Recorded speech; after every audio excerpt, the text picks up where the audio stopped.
बांध के कफन सरहद पर जाइम, देशवा के खातिर अपन लहू भी बहाएम।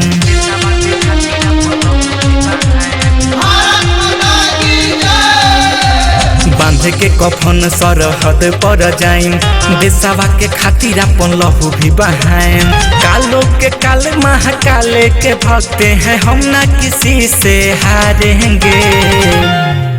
चाइना का सीना फाड़ेंगे, कैलाश पे जल हम ढारेंगे। चाइना का सीना फाड़ेंगे, कैलाश पे जल हम ढारेंगे।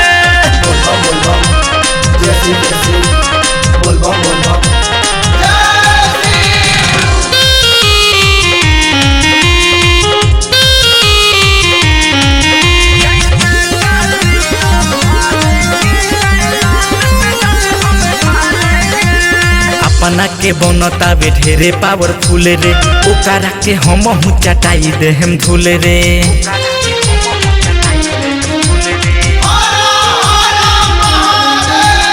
अपना के बनता बे ढेरे पावरफुल रे, ओकरा के हम चटाई दे हम धूल रे। खून के बदला खून से ले हम चुन चुन के सबको मारेंगे।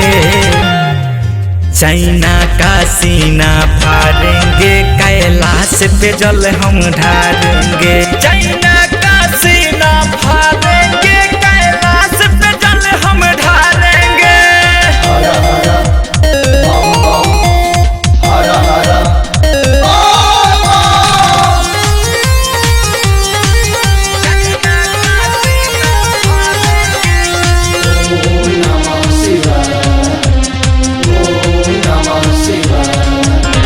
इंडिया से चाहता बे करे के लड़ाई, केतना में बाबे ओ कथा है लगे जाई।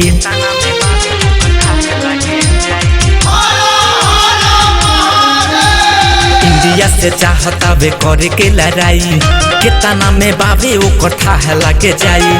चंचल रे सब टूनू बिटू दुश्मनों के गरमी झारेंगे। चाइना का सीना फाड़ेंगे, कैलाश पे जल हम ढारेंगे। चाइना का सीना फाड़ेंगे, कैलाश पे जल हम ढारेंगे। बांध के कफन सरहद पर जाइम, देशवा के खातिर अपन लहू भी बहाएम।